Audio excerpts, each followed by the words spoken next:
কোনো ভিডিওতেই আমি কোনো খারাপ কমেন্ট নিয়ে আলোচনা করিনি।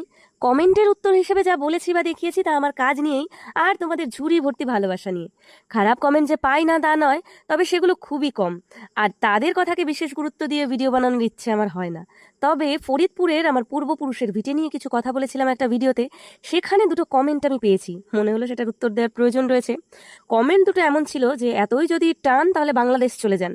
আরেকজন ইউটিউবে বলেছেন, আপনি ওই পারে চইলা যান, থাকবে খাবে এদেশে আর ভাষা বলবে, গর্ব করবে ওই দেশ নিয়ে। বা আরে দিদি, আচ্ছা, যদি আমার প্রতিবেশীর মাকে নিয়ে দুটো ভালো কথা বলি, তাহলে কি আমার নিজের মাকে অসম্মান করা হয় কখনো?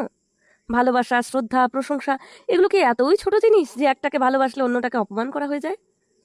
বাংলা ভাষা, সংস্কৃতি, লোকশিল্প, নদী, মাটি, এসব তো কোনো কাঁটাতারের বেড়া মানে না, তাই না?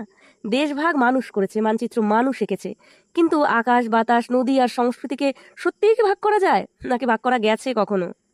আমি ভারতবর্ষের মানুষ, এটাই আমার দেশ, এটাই আমার পরিচয়। আমি গর্বিত একজন ভারতীয় নাগরিক হিসেবে। তবে একই সঙ্গে বাংলাভাষী মানুষদের প্রতি, বাংলা সংস্কৃতির প্রতি, সে এপারের হোক বা ওপারের, আমার ভালোবাসা থাকবে। এতে কারোর যদি মনে আঘাত লাগে, লাগুক, তাতে আমার কোনো খারাপ লাগা নেই। আজ ভারত আর বাংলাদেশের সম্পর্ক নিয়ে অনেক মতভেদ আছে, রাজনৈতিক মতপার্থক্য আছে, কিন্তু তাই বলে বাংলাদেশকে নিয়ে কিছু ভালো লাগার কথা আমি বলতে পারবো না? এটা কোন ধরনের কথা যে অন্য কোনো দেশের কোনো কিছু ভালো লাগলে সেটা আমি বলতে পারবো না? আর সত্যি বলতে কি, আমরা ছোটবেলায় যেভাবে বড় হয়েছি, যে খেলাগুলো খেলেছি, দাদুর মুখে গল্প শুনেছি, বাংলাদেশের অনেক ভিডিওতে সেসব কিছুর প্রতিফলন দেখতে পাই। তখন একটা পরিচিত অনুভূতি আসে, একটা সংযোগ অনুভব করি। আমাদের বাংলার নদী প্রকৃতির সাথে ওদেশের তফাৎ ঠিক কতখানি বলতো? খুব একটা তো নয়। আর আমি এই বাংলাকে চোখ মেলে দেখতে পেরেছি বলেই না ওদেশের আমার ওই পূর্বপুরুষের ভিটেমাটি কল্পনায় সাজাতে পেরেছি। তার মানে কি আমি আমার দেশকে ভালোবাসি না? এদেশের মাটি, মানুষ, শিক্ষা, সংস্কৃতি, এসবের কোনো মূল্য নেই আমার কাছে? আছে, এসব আমার রক্তে মিশে আছে। সেটা আলাদা করে বলে দেবো তারপর প্রমাণ হবে, এমনটা একদমই নয়। আসলে যারা দেশকে লুটে খাচ্ছে, তারাই এই সমস্ত জ্ঞানের কথা বেশি বলে। আসলে যে সমস্যাগুলো নিয়ে সরব হওয়া দরকার, সেটার বেলাতেই এরা চুপ থাকে।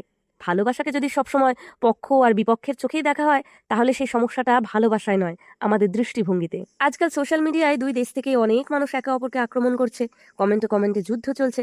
সেটা তাদের ব্যক্তিগত বিষয়, সেই বিষয়ে তো আমি কিছু বলছি না। কিন্তু আমি যদি তার বদলে দুটো ভালো কথা বলি, একটু ভালোবাসা ছড়ানোর চেষ্টা করি, তাতে এত অস্বস্তি কেন? প্রতিটা সম্পর্কের ভিত্তি যদি শুধুই বিদ্বেষ হয়, তাহলে শেষ পর্যন্ত হারটা কিন্তু আমাদের, এই মানুষ নামক প্রাণীদের। কাঁটাতারের বেড়া সীমান্তকে আলাদা করতে পারে, কিন্তু মানুষের ভালো স্মৃতি, সংস্কৃতি আর আন্তরিকতাকে নয়। আর এই মানসিকতা থেকে আমাদের বেরিয়ে আসা অবশ্যই উচিত। আর ভালোবাসা ছড়ানো যদি কোনো অপরাধ হয়, তাহলে সেই অপরাধ আমি বারবার করতে চাই। যাদের এসবে অ্যালার্জি আছে, তারা আমার ভিডিও থেকে দূরে থাকতেই পারো, কারণ বারবার আমি এই একই কথাই বলবো, ভালোবাসার কথাই বলবো।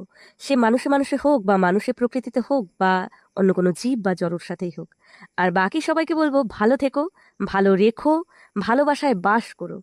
ভেতরে কোনো খারাপের জায়গায় দিও না, না হলে ওটাই সবটা কিন্তু গ্রাস করে ফেলবে। আর যদি আমার ভিডিও তোমাদের ভালো লাগে, তাহলে ফলো করে দিও।